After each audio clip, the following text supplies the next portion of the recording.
இந்த உலகத்தில் இருக்கிற அத்தனை கிறிஸ்தவ சகோதரிகளுக்கும் ஸ்தோத்திரம்.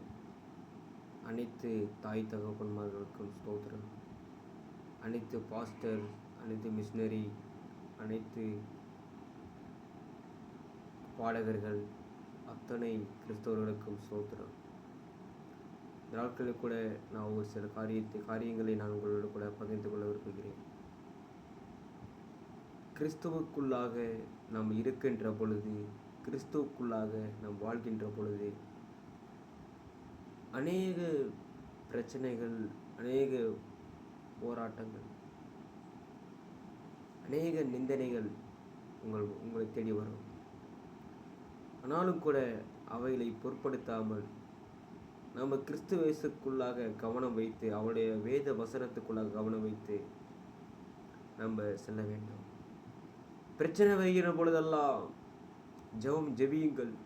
பிரச்சனை வருகின்ற போதெல்லாம் வேதத்தை வாசியுங்கள். அதுதான் உங்களுக்கு வழி.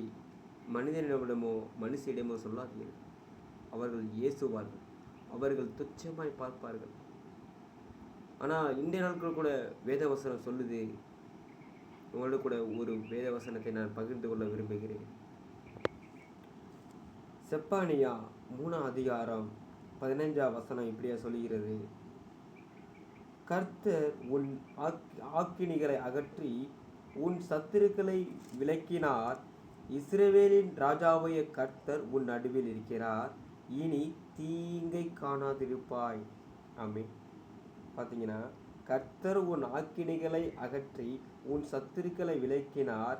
இஸ்ரவேல் ராஜாவை கர்த்தர் உன் நடுவில் இருக்கிறார். இனி தீங்கை காணாதிருப்பார். அல்லேலூயா.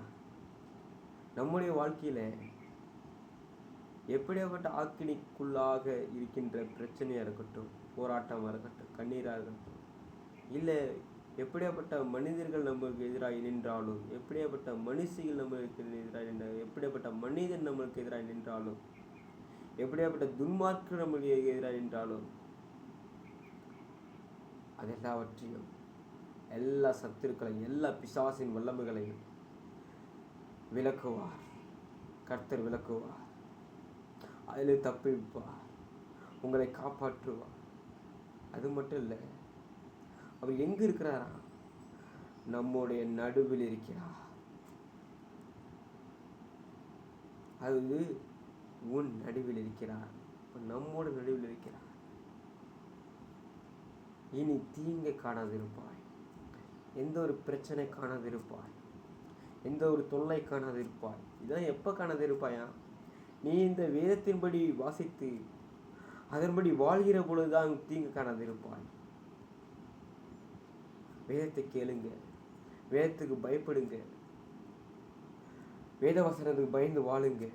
வேதவசனம் படிப்பது மட்டுமல்ல, அதன்படி வாழ்வதற்கு, அதை பின்பற்றுவதற்கு ஒரு நாள் இல்லைங்க, ஒரு வாரம் இல்லைங்க, ஒரு மாதம் இல்லைங்க, ஒரு வருடம் இல்லைங்க.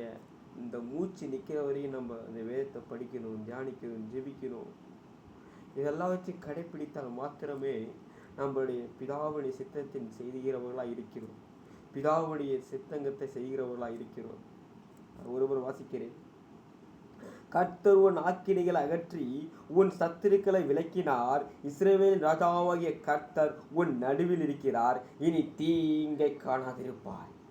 எப்படியாப்பட்ட பிரச்சனை இருக்கட்டும், எப்படியாப்பட்ட போராட்டமாக இருக்கட்டும், இதை காண்பதில்லை. ஒருவற்று கர்த்தரை விலக்கி போடுவார். யார் உன் நடுவில் இருப்பாரா? கர்த்தர் உன் நடுவில் இருப்பார். கர்த்தர் உங்கள் நடுவில் இருப்பார். கர்த்தர் உங்கள் நடுவில் இருப்பார். கர்த்தர் உங்கள் நடுவில் இருப்பார். தீங்கை காணாதிருப்பார். தீங்கை காணாதிருப்பார். உங்களுக்கு சமாதானம் உண்டாகட்டும். இது கேட்கிற அத்தனை பேருக்கு சமாதானம் உண்டாகட்டும். கர்த்தர் இருக்கிறாங்க. மனிதனை நம்பாதீர்கள். மனுஷனை நம்பாதீர்கள். கர்த்தர் வசனத்தை நம்புங்க. கர்த்தருடைய வார்த்தையை நம்புங்க. கர்த்தருடைய வார்த்தையை பிடித்து கொள்ளுங்கள்.